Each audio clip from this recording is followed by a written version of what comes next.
What is going on, you guys? My name is Spideydico64, and welcome back to yet another NASCAR 164 scale diecast review. And here for today's 164 scale diecast review, we're here today, ladies and gentlemen, to have a look at another standard edition diecast.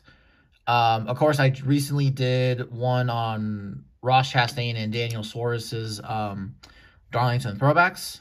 And we're here to have a look at yet again another one.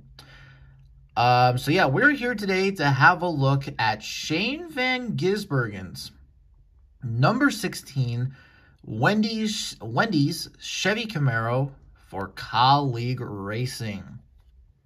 All right, so this car right here, this is the diecast metal chassis version. As of course you can see, as it says diecast body and chassis. The standard edition version of this car should be releasing fairly soon, if I have to imagine. Probably is maybe going to be out and about probably by either this week or the next week. Usually, sometimes Lionel kind of releases their stuff early, maybe a week and all that sort of stuff. Which, I mean, hey, it's always really good when they do that. But anyways, though, you know, here's a quick look at the packaging. You know, nothing really too special to look at. Of course, since this is a diecast metal chassis version, it says 1 of 288, though I'm not sure if there's any number that says no. It just does not say the production number or anything like that. Someone said that the 164 scales labeled the production number, and I checked, and that was complete fucking BS. I don't know what that person was thinking.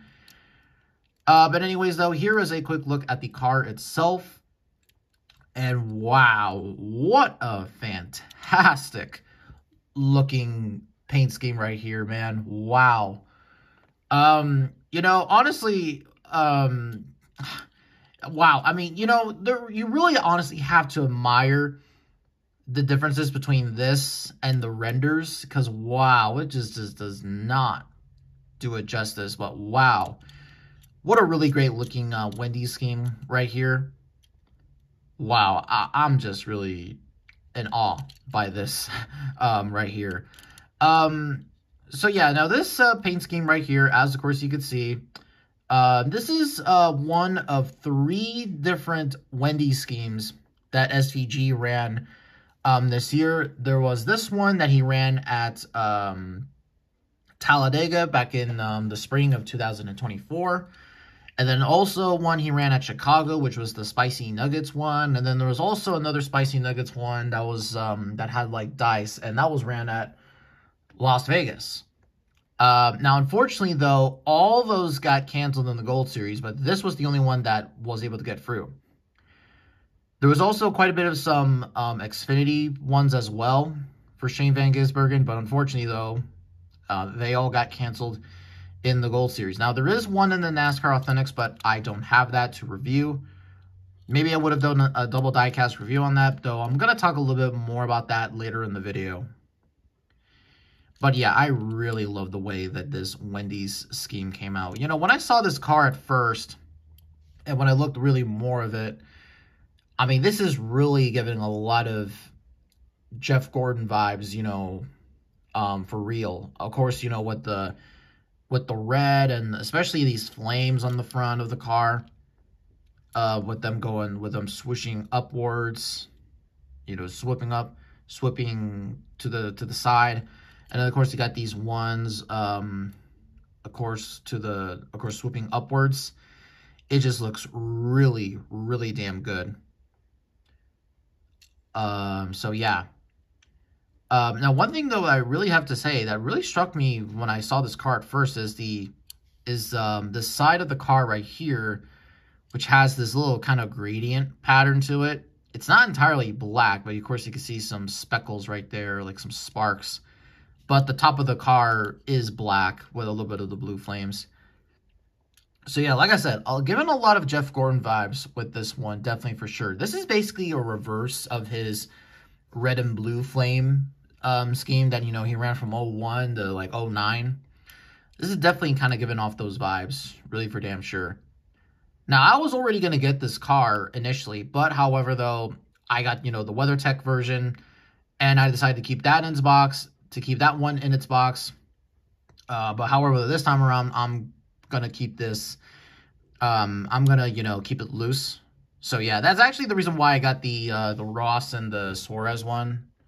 They're over there, as of course you can see. Was just because I wanted to have, like, some of the Trackhouse drivers to have, like, some loose versions. Well, I already have a loose version of Suarez, but that's besides the point. But, yeah. But anyways, though, let's kind of go ahead and have a look at the sponsors here real quick. So, of course, on the banner, you got Chevrolet and Van Gisbergen. Of course, you got the Wendy's girl on the front. It says WeatherTech.com on the front. Kind of an odd place to put the sponsor, but I guess it works. Number 16, Sonunco, Colleague Racing, Sonunco, Goodyear, Goodyear Eagle Tires, NASCAR Cup Series, number 16. Of course, they got a big old stack of fries right there, looking extra crispy. LA Golf, Elwood or something like that. You got Safety Culture, Quad Lock, Action Industries. It says Wallace right there on the name banner. I actually don't know what that is. Maybe it's a family member to SVG. I could be wrong about that. I completely neglected to talk about that, but interesting there. But it does say SVG on the other side. And then, of course, it says Colleagues, Chevy, Action Industries, and there's the other ones I can't read. Got Leaf Filter right there. Of course, the American Ethanol logo, or get bioethanol. Of course, you're not going to see that anymore. And actually, speaking of which, apparently, from what I've heard on the good old world of Twitter slash X, the rookie stripes are going to be going away. Wow, that's going to be interesting. So, wow, you're not going to see these anymore. So, I don't know what's up with that. But, hey, I mean, that's the least of NASCAR's issues. Just saying.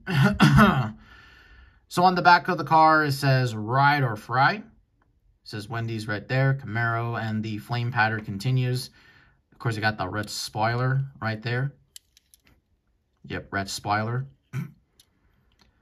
And, of course, it's the same stuff on the other side. And here is a look at the car. And, of course, as you can see, it is the die-cast metal chassis. Look at that glossy sheen to it. And, of course, yeah, and all that sort of stuff. So, yeah, a little bit of a quickie, of a quick kind of review, in all honesty. Just because, there's really, there's not much to talk about with this car. I just thought, hey, this is a really cool looking car that I wanted to show off. And again, I wanted this also too with my other Trackhouse, with those guys, of course, over there and all that sort of stuff. But I will say though that the double diecast reviews, I am thinking of doubling down on them, pun not intended. Mostly because the last one with Ross and Daniel Suarez, the Chastain and the Suarez one, didn't really do all that great in terms of the viewership. When I first uploaded it, it was not getting that many views, which, for someone who has, I have 500 subscribers now, and I just feel like that, hey, the viewership should be better, so maybe it's better just to do these single diecast reviews rather instead. So that is something that I am probably going to be doing. I'm probably going to be not going to do those anymore. There is one more that I am going to do, but then afterwards it's just like, no, I'm not going to be doing that. But one other thing I did wanted to show you here, show off here, guys, is I found this at Walmart. Is that a Supra? Yep, it's a Toyota Supra. This is a Matchbox car. So there you go. So yeah, there you go. Little cool find at Target. But with that really kind of being said, guys, that's going to do it for this really quick review. I hope all of you enjoyed this one. There will be one more review probably coming out later in the week, and then that's going to conclude it for this month. And we're going to take a little bit of a break, and then we'll be back in February once the season starts. So anyways, thank you all so much for watching. We'll see all of you in the next video.